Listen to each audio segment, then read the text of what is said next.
வணக்கம். நான் ஸ்ரீரங்கம் ரவி உங்களோட பேசிகிட்டு இருக்கேன். இது ஆகஸ்ட் மாதம் 10ஆம் தேதி தொடங்கி 16ஆம் தேதி வரை உள்ள, அதாவது ஞாயிற்றுக்கிழமை தொடங்கி சனிக்கிழமை வரைக்கும் உள்ள வாரத்திற்கான நிகழ்ச்சி. இப்பொழுது நான் உங்கள்கிட்ட சொல்ல போகிற விஷயங்கள். மேஷராசி. மேஷராசி நேயர்களை பொறுத்த வரைக்கும் இந்த வார தொடக்கம் முதல் 2 நாட்கள் எந்த பிரச்சனையும் இல்லை. ஒரு செய்கிற காரியங்களில் ரொம்ப சக்ஸஸ்ஃபுல்லாக இருக்கும். நல்ல ஒரு கோஆப்ரேஷன் கிடைக்கும் உங்களுக்கு. பெரும்பாலும் இந்த காலகட்டத்தில் உங்களுக்கு வந்து சேர வேண்டிய தனவரவு என்பதும் சரியான முறையில் இருக்குது. ஆனால் இந்த வாரத்தின் மத்திய பகுதி பார்த்திங்கன்னா எதிர்பாராத அலைச்சல், செலவுகள் இதெல்லாம் ஏற்படும்.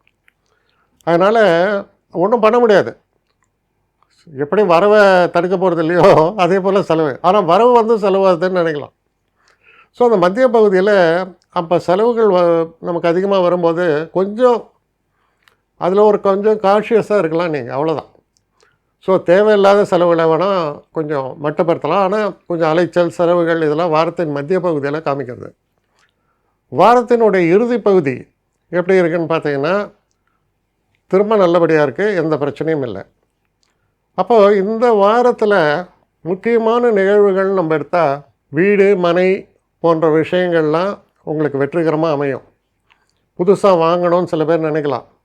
அதுக்கெல்லாம் ரொம்ப உகந்த காலமாக இது இருக்குது. அதே போல் உறவினர்கள் வருகை, நண்பர்களோட ஒரு மீட்டிங், இதெல்லாம் இந்த வார ஆரம்பத்தில் ரொம்ப நல்லாயிருக்கும். உடல் ஆரோக்கியத்தை பொறுத்த வரைக்கும் இந்த ஒரு காலகட்டத்தில் மோசம்னு சொல்ல முடியாது, நல்லபடியாக தான் இருக்குது. அதுக்குன்னு ரொம்ப உயர்வாகவும் நான் சொல்லலை. ஆனால் பாதகமாக இருக்கணும், எச்சரிக்கையாக இருக்கணும் அப்படின்னு சொல்கிற மாதிரியான ஒரு செட்பேக் நான் பார்க்கல. இந்த மொத்தத்தில் இந்த வாரத்துடைய தன்மை எப்படி இருக்குன்னு இந்த மேஷராசிக்காரர்களை பொறுத்த வரைக்கும் பார்த்தா நான் சொன்னது தான்.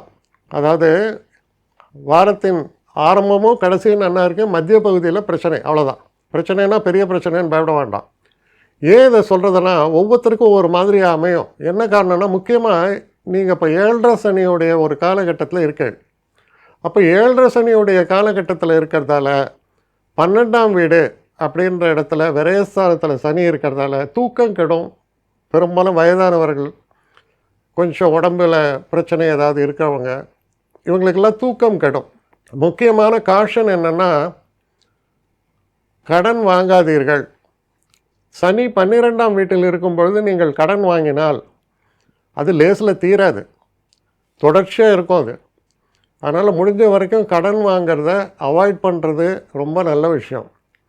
அதே போல் இந்த காலகட்டத்தில் குலதெய்வ வழிபாடு போன்ற விஷயங்கள்லாம் ஈடுபட்டிங்கன்னா மன நிறைவை தரக்கூடிய வகையில் அது அமையும்.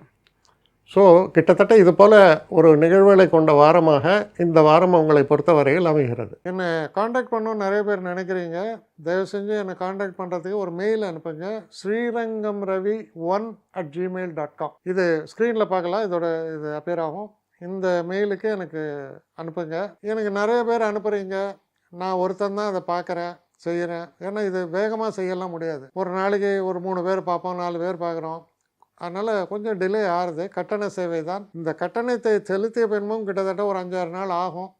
சில பேர் நினைக்கலாம் கட்டணத்தை செலுத்தின உடனே அடுத்த நாளே பார்க்கணுன்ட்டு.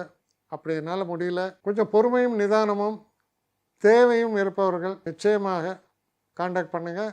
என்னுடைய பெஸ்ட்டு சர்வீஸு உங்களுக்கு கண்டிப்பாக உண்டு. வணக்கம்.